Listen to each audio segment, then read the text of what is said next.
পুলিশের জনবল বাড়ানোর সিদ্ধান্ত নিয়েছে সরকার। সাম্প্রতিক রাজনৈতিক অস্থিরতার পর এর প্রয়োজনীয়তার কথা জানান নতুন স্বরাষ্ট্র প্রতিমন্ত্রী আসাদুজ্জামান খান কামাল। ভারসাম্যপূর্ণ রাষ্ট্র বা সমাজ গঠনে এই উদ্যোগ নেয়ার পক্ষে মত দিয়েছেন পুলিশের শীর্ষ কর্মকর্তারাও। দেশের ১৬ কোটি মানুষের নিরাপত্তায় পুলিশ সদস্য ১.৫ লাখ। আনুপাতিক হিসেবে ১১৫০ নাগরিকের জন্য পুলিশ মাত্র একজন।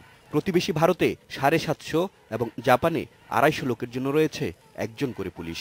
পুলিশ ও নাগরিকের এই আনুপাতিক হার বাংলাদেশের চেয়ে এগিয়ে নেপালও।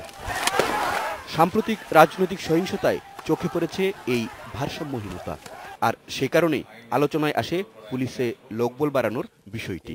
এই যে সহিংসতা, এই যে পোড়ানো জ্বালানো, আমাদের যে ইকোনমির উপরে যেই প্রেশারটা পড়েছে, আমাদের মানুষের উপরে যেই প্রেশারটা পড়েছে, এইগুলো যদি আমাদের আরও কিছু পুলিশ ফোর্স থাকতো তাহলে আরও আগেই হয়তো আমরা আর একটা সুন্দর পরিস্থিতি নিয়ে আসতে পারতাম।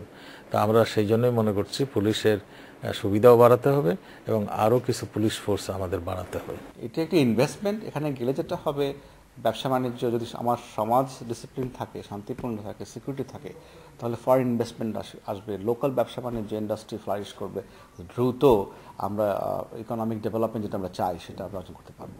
নতুন লোকবল নিয়োগের অর্থ শুধু সংখ্যা বাড়ানো নয়, প্রতিটি পুলিশ সদস্যকেই উপযুক্ত প্রশিক্ষণ দিয়ে দক্ষ করে তোলা উচিত বলেও মনে করেন সংশ্লিষ্টরা। সোশ্যাল ডিসিপ্লিন এনশিওর করতে চাই, পাবলিক সেফটি যদি আমরা নিশ্চিত করতে চাই, তাহলে তো অবশ্যই জনবল বাড়াতে হবে। শুধু জনবল না, সেই সঙ্গে প্রশিক্ষণ, ইকুইপমেন্ট, লজিস্টিক, কম্পেনসেশন প্যাকেজ সবগুলোকে দেখতে হবে।